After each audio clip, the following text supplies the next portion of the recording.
In the winter of 1944, German soldiers deep in the Ardennes forest began reporting something that made no sense at all.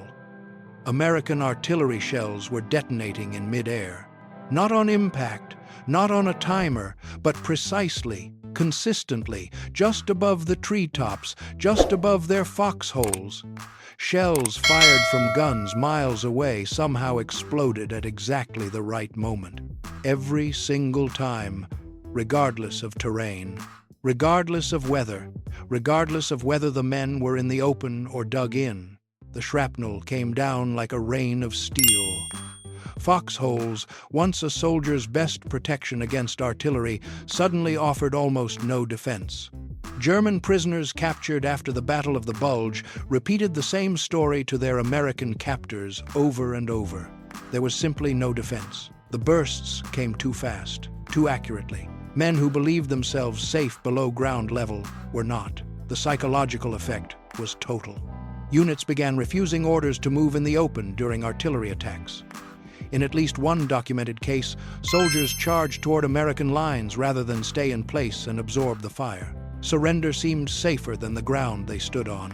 General George Patton later wrote to the War Department that the new shell, which he called the funny fuse, had won the Battle of the Bulge. He was not exaggerating.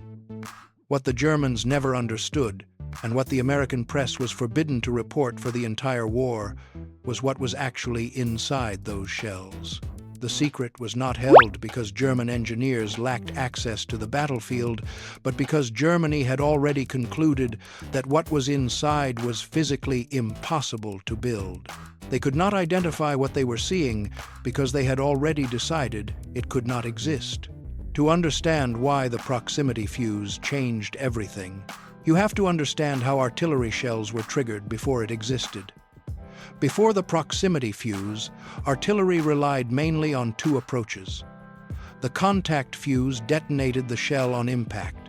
When the nose of the projectile hit a hard surface, it crushed a firing pin against a primer. Contact fuses worked well against buildings, vehicles, and hardened positions. Against infantry in the open, they were far less effective. A shell hitting soft earth buried the explosive charge before it detonated. The ground absorbed most of the blast, and shrapnel shot upward and outward, missing troops lying prone nearby. The time fuse was the artilleryman's answer to that problem. Set a timer in the shell before firing, and the shell would detonate a calculated number of seconds after leaving the barrel, theoretically above enemy infantry. When it worked, the result was devastating. When it failed, which happened often, the shell either buried itself harmlessly or exploded too high, scattering shrapnel into empty air. Setting a time fuse required precise knowledge of the range to the target, the muzzle velocity of that specific gun, atmospheric conditions, the powder charge used, and the exact weight of the shell. Change any variable, and the math was wrong. German infantry, like soldiers in every army, had learned to rely on that countermeasure. Dig deep, stay low, take cover, survive the barrage, then emerge. The proximity fuse stripped away the protection that cover and concealment had always offered against artillery fire. In the summer of 1940, while the Battle of Britain raged overhead, a physicist named Merle Tuve at the Carnegie Institution in Washington, D.C., received an unusual assignment. The National Defense Research Committee, formed just weeks earlier to mobilize American scientific talent for a war the country had not yet entered, needed a solution to the Navy's most urgent problem: how to reliably shoot down dive bombers attacking surface ships. The time fuse was failing. Dive bombers approached too fast, changed altitude too rapidly, and gave anti-aircraft gunners too little time to calculate accurate settings. A shell missing by 20 feet was just as useless as one missing by 200. The Navy needed a fuse that could detonate without being told when, a fuse that sensed proximity to its target and fired itself. The concept was not new, Germany and Britain had been exploring versions since the late 1930s. Britain had made partial progress and shared findings with the Americans through the Tizard mission of September 1940. What no one had managed, the truly hard part, was building electronics rugged enough to survive being fired from a gun. A shell leaving a 5-inch naval gun experiences a setback force of 20,000 times gravity. At the same instant, rifling grooves spin it at 25,000 revolutions per minute. The miniaturized radio transmitter and receiver proposed for the fuse contained tiny glass vacuum tubes, the same components in a household radio of the era. Getting those tubes to survive the firing shock, the spin, the heat, and still function flawlessly on target was considered impossible by Germany. Section T, TÜV's team, solved it. The key was a combination of shock hardening techniques, planar electrogeometry, packing components in wax and oil to equalize stress, and a built-in safety delay preventing the battery from arming until milliseconds after firing enough for the shell to clear the gun crew. The fuse broadcast a continuous radio signal. As the shell neared its target, the reflected signal interfered with the outgoing wave, creating a beat frequency that triggered detonation when within lethal range. By late 1942, the Navy had a working weapon. On January 5, 1943, the light cruiser USS Helena patrolled off Guadalcanal when a group of Japanese dive bombers attacked. The gunners fired a brief, almost casual barrage. 2 5-inch salvos. One aircraft fell out of the sky, destroyed by a shell sensing its proximity. The first combat kill in history by a radio-fused weapon. The Helena crew did not fully grasp what had just happened. Neither did the Japanese. By the end of 1943, American factories were producing 40,000 proximity fuses per day. Clay, RCA, Eastman, Kodak, Sylvania, and McQuay Norris were among more than 100 manufacturers in the supply chain. Workers, many women, assembled the delicate components by hand under extreme secrecy. Searched entering and leaving, never told what they made. By war's end, 22 million fuses had been produced at a program cost over $1 billion in 1940s money, second only to the Manhattan Project. The cost per fuse fell from $732 in 1942 to $18 in 1945. America had built $1 billion secret and kept it. And then the Army was told to hold them back. For most of 1943 and into 1944, while proximity fuses devastated Japanese air power in the Pacific, American field artillery units in Europe were forbidden to use the equivalent land version over enemy-held ground. This was no bureaucratic delay. It was deliberate policy, enforced at the highest levels. The fear was simple. If a VT-fused artillery shell landed as a dud in German territory, German engineers could recover it. If they understood it, they could build their own. Section T had already determined that German industry could produce it if given the chance. The only reason German soldiers were still being killed by conventional time-fuse fire rather than the far more lethal proximity-fused version was that Germany had not solved the miniaturization problem. The rule was rigid. The proximity fuse could be used at sea, where duds sank harmlessly.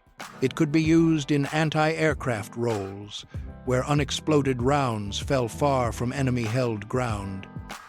It could not, under any circumstances, be used in ground artillery fire on the Western Front.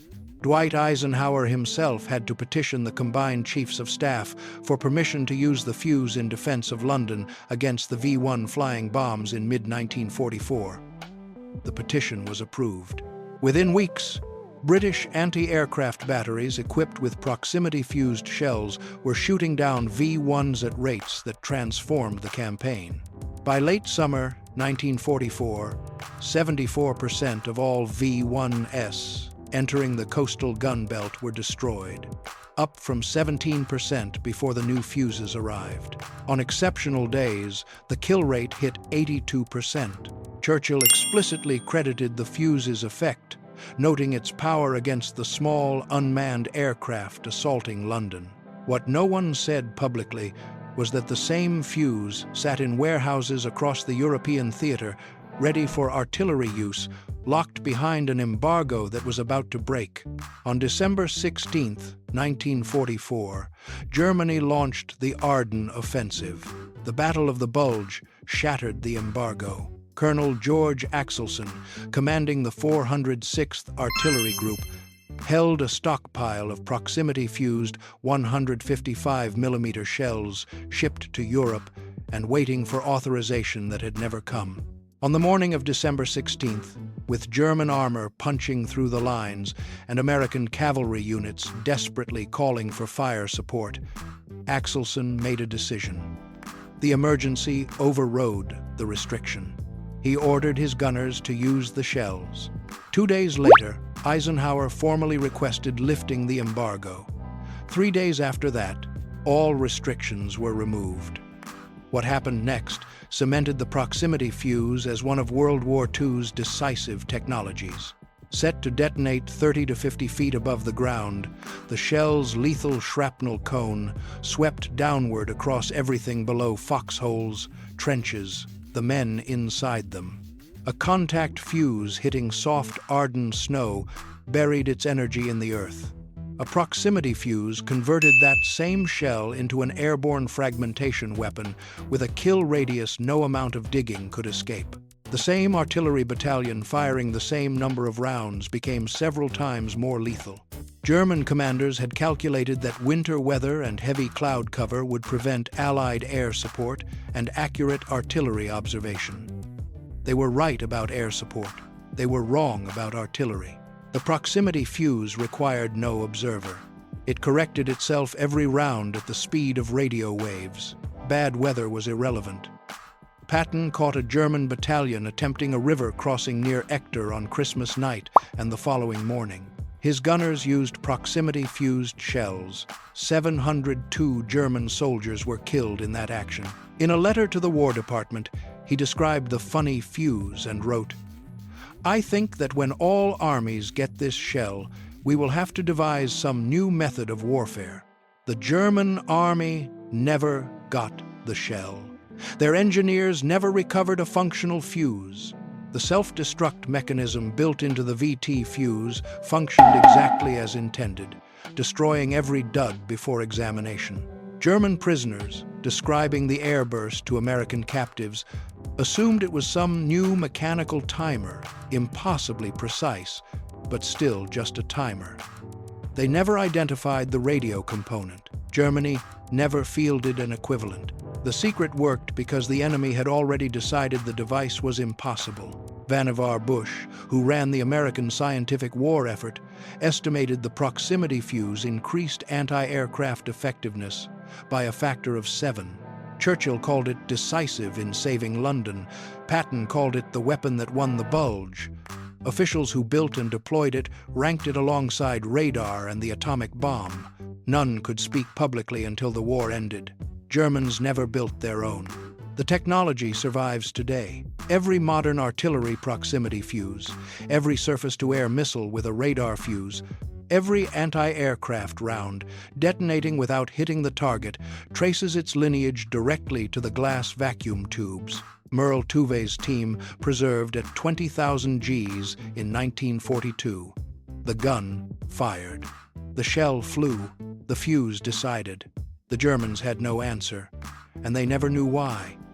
Comment below, hit like if this blew your mind, and don't forget to subscribe for more untold military history.